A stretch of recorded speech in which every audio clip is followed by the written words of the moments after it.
Perkenalkan, saya Nazwa Aura Salsabila dari kelas HPI 1B dengan NIM 050203-23055. Di sini saya akan menerangkan kaedah matan, kaedah mempelajari atau kaedah memahami matan hadis. Langsung ke pembahasan. Yang pertama, pengertian matan hadis.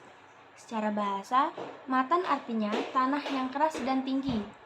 Sedangkan menurut istilah, artinya kalimat setelah berakhirnya sanad suatu hadis. Secara singkat, matan adalah isi hadis itu sendiri. Contoh hadis yang artinya, telah menceritakan kepada kami Sulaiman Abu Ar-Rabi berkata, telah menceritakan kepada kami Ismail bin Ja'far berkata, telah menceritakan kepada kami Nafi bin Malik bin Abu Amir Abu Suhail dari bapaknya dari Abu Hurairah dan Nabi Muhammad SAW. Beliau bersabda, tanda-tanda munafik ada 3, jika berbicara dusta, jika berjanji mengingkari, dan jika diberi amanat dia hianat. Hadis riwayat Bukhari. Isi matan dari hadis tersebut adalah tanda-tanda munafik ada 3, jika berbicara dusta, jika berjanji mengingkari, dan jika diberi amanat dia hianat. Karena dari hadis tersebut itu adalah isi dari hadisnya. Yang kedua ada kaedah memahami, kaedah kesohihan hadis. Sebagian ulama hadis percaya bahwa kritikus hadis dalam melakukan penyadaran peresmian hadis kepada Nabi tidak hanya meneliti sanad, tapi juga matan. Ini berdasarkan kenyataan bahwa beberapa matan yang tidak dapat disandarkan kepada Nabi, meskipun sanadnya tampak sikoh. Dengan kata lain, sanad yang sikoh tidak harus berarti matannya juga terpercaya. Di samping kepercayaan isnad kesikohan matan juga harus dibuktikan sebagai kesohihan sebuah hadis.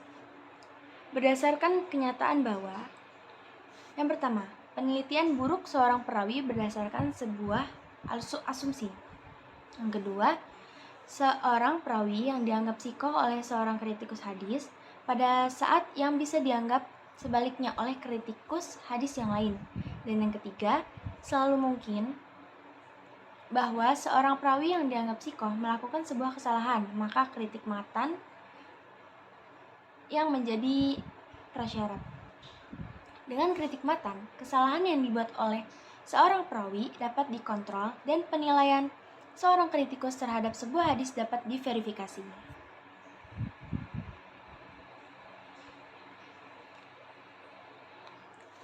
Dengan adanya beberapa kemungkinan kualitas tersebut, maka yang disebut sebagai hadis sahih adalah hadis yang sanadnya sahih dan matannya juga sahih. Dan hadis doif adalah hadis yang sanadnya doif dan matannya juga doif, atau yang sanadnya doif tetapi matannya sahih, tidak disebut sebagai hadis sahih ataupun hadis doif. Yang ketiga ada penelitian matan. Secara umum ada 3 langkah metodologis kegiatan penelitian matan hadis, yaitu yang pertama, meneliti matan dengan melihat kualitas sanadnya. Dalam penelitian hadis, ulama mendahulukan penelitian sanad atas matan. Hal tersebut bukan berarti bahwa sanad lebih penting daripada matan. Hanya saja, penelitian matan mempunyai arti apabila sanad bagi matan hadis yang bersangkutan telah jelas dan memenuhi syarat. Yang kedua ada meneliti susunan matan semakna. Meneliti susunan matan semakna dibagi menjadi 2. Yang pertama, terjadi perbedaan lafaz. Menurut beberapa ulama hadis, perbedaan lafaz yang tidak mengakibatkan perbedaan makna, asalkan sanadnya sama-sama sahih, maka hal itu ditoleransi. Dan yang kedua, akibat terjadinya perbedaan lafaz yaitu menggunakan metode muqaranah atau perbandingan. Dan yang terakhir, prinsip memahami matan hadis menurut Al-Ghazali. Menurut Muhammad Al-Ghazali, ada 5 kriteria untuk menguji kesohihan hadis. 3 berkaitan dengan sanad dan 2 berkaitan dengan matan. 3 kriteria yang berkaitan dengan sanad adalah: yang pertama, sebuah hadis harus diriwayatkan oleh seseorang yang dikenal sebagai penghafal yang cerdas, teliti, dan memahami apa yang didengarkannya. Pada konteks ini, perawi disebut dobit. Yang kedua, hadis harus diriwayatkan oleh perawi yang mantap kepribadiannya, bertakwa kepada Allah, dan menolak semua pemalsuan yang menyimpang. Pada konteks ini, perawi disebut dengan adil. Yang ketiga, poin 1 dan poin 2 harus dimiliki oleh seluruh perawi dalam sanad.